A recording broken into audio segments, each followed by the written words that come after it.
Why is Lake Huron so happy?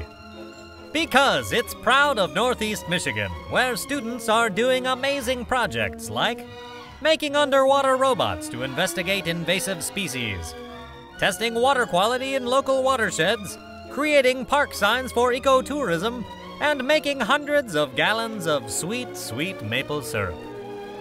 But why do these projects make Lake Huron so happy? They were all made possible through the Northeast Michigan Great Lakes Stewardship Initiative, which is building the environmental stewards of tomorrow by engaging youth in amazing projects today. What does that mean? The initiative helps schools work with community partners to identify projects and make those projects a reality, building student pride, community pride, and helping preserve the Great Lakes at the same time, which makes Lake Huron very proud. So proud that it wants you to meet some of these amazing people. Greetings from the Thunder Bay watershed, where these 5th graders from Sanborn Elementary built ROVs, remotely operated vehicles, from scratch, and are using them to film and study invasive species in Lake Huron with the Thunder Bay National Marine Sanctuary. These little zebra and quagga mussels have impacted Lake Huron in big ways by harming lake ecology and covering historical shipwrecks. And Sanborn students are studying the problem. We're a community partner at Thunder Bay National Marine Sanctuary, so we help them build their ROVs. We took them out in the field so they could actually investigate some shipwrecks. It's really great to see a 5th grade class be able to build a robot, take it out into their local watershed, and check out underwater what's going on and report back to the community. Whoa. Have you found the wreck? I think we just... I think you may have found something. There are days when you're pulling your hair out, but then when you go back and you reflect, you look at, wow, look what we did. You know, they were making airboats. You know what I mean? They were making sailboats at the beginning of the year. You know, and they were struggling with sailboats with a piece of straw and clay and a piece of paper, and you know they were frustrated, like, I can't do it. And then here they are. They've got a $2,500 ROV they've built from scratch, and they've got it out here in the water, and it's working.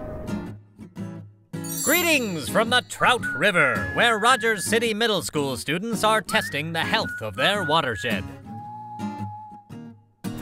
Well, our class is doing water quality of the Trout River. Trout River is a river that runs right through our town. It's within walking distance from our school, and we're checking it for quality. No testing has been done on this river before, so we are the first ones to collect data on the river. But it's the whole learning process of the kids learning what they're doing, learning how to collect data, how to organize data, how to analyze data, how to write up the reports. And then the data is important to put in my office so we have information on the Trout River.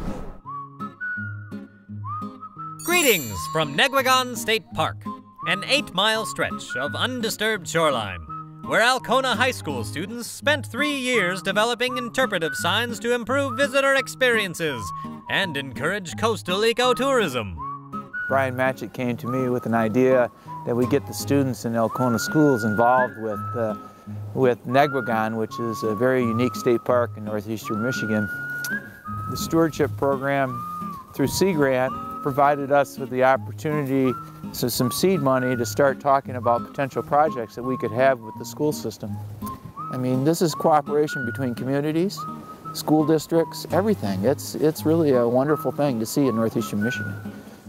That's the great thing about place-based education, is that it involves the community, so that our kids get an opportunity to go out of the classroom, so they're not just reading about things in the books. Brian Matchett's kids learned about soils, soil profiles, they learned how dunes and swales were developed, they learned about coastal water life, they learned about plants and forest animals, they learned about forest succession. They learned a vast amount of information, all of it that is in their environmental science textbook. And they would not have walked away with half of that information if Brian had taught it out of the textbook. Welcome to the Sugar Shack at Alcona High School. We collect sap to make our own maple syrup. It takes 40 gallons of sap to make 1 gallon of maple syrup. This year we made over 175 gallons of maple syrup.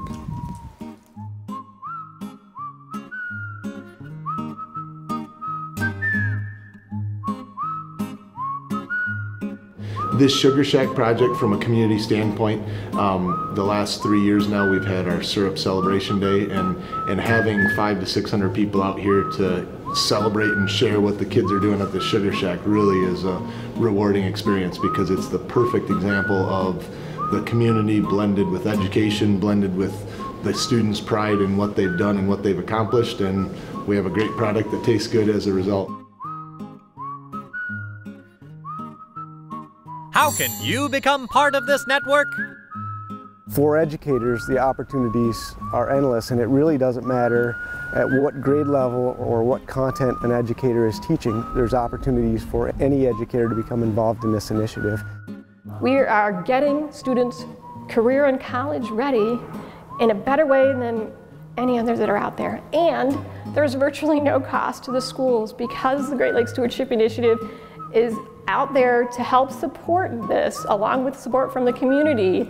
It doesn't place an additional burden, for the most part, on the schools, other than the teachers' willingness to take that first step and join us.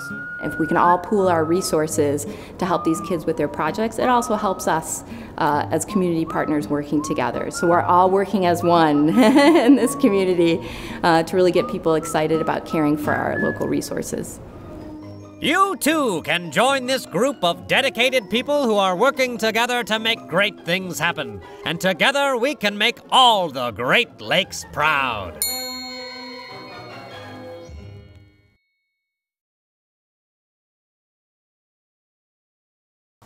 Sis Bro